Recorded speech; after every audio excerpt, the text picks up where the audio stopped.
சிங்கமும் புலியும் நட்பு கதை. ஒரு மாபெரும் காடு. அந்த காட்டில் ஒரு சிங்கமும் புலியும் வாழ்ந்து வந்தன.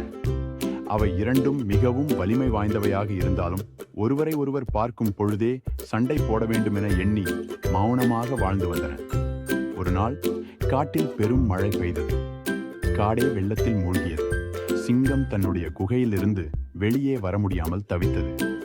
அதே சமயத்தில் புலி தன் ஓடையில் தஞ்சம் புகுந்து பாதுகாப்பாக இருந்தது. சில நாட்களுக்கு பிறகு மழை குறைந்தது.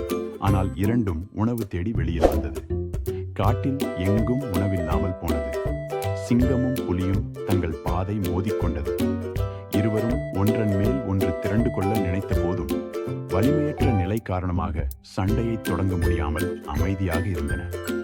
அந்த நேரத்தில் சிங்கம் புலியிடம் கூறியது, நாம் சண்டையிடுவதற்காக எந்த சக்தியும் இல்லை. இதற்கு பதிலாக நாம் இணைந்து உணவை கண்டுபிடிக்க முடியுமா? புலி அதற்கு உடன்பட்டது. அவை இரண்டும் கூட்டமாகவே வேட்டையாடத் தொடங்கின. சில நாட்களிலேயே உணவை சுலபமாக தகைத்து சாப்பிட முடிந்தது. அப்படியே அவற்றுக்கு பரஸ்பர நம்பிக்கை அதிகரித்து உண்மையான நட்பாக மாறியது. ஒரு நாள் காட்டுக்குள் ஒரு வேடன் வந்தான். அவன் சிங்கத்தையும் புலியையும் பிடிக்க திட்டமிட்டான். ஆனால் சிங்கமும் புலியும் ஒன்றிணைந்து வேடனை விரட்டிவிட்டன. அந்த நாள் முதல் அவற்றின் நட்பு மேலும் வளர்ந்து காடு முழுவதும் சிங்கமும் புலியும் நண்பர்கள் என்ற பெயர் அறியப்பட்டது. மற்ற விலங்குகளுக்கும் அதே போல் நட்புடன் வாழும் பாடம் கிடைத்தது.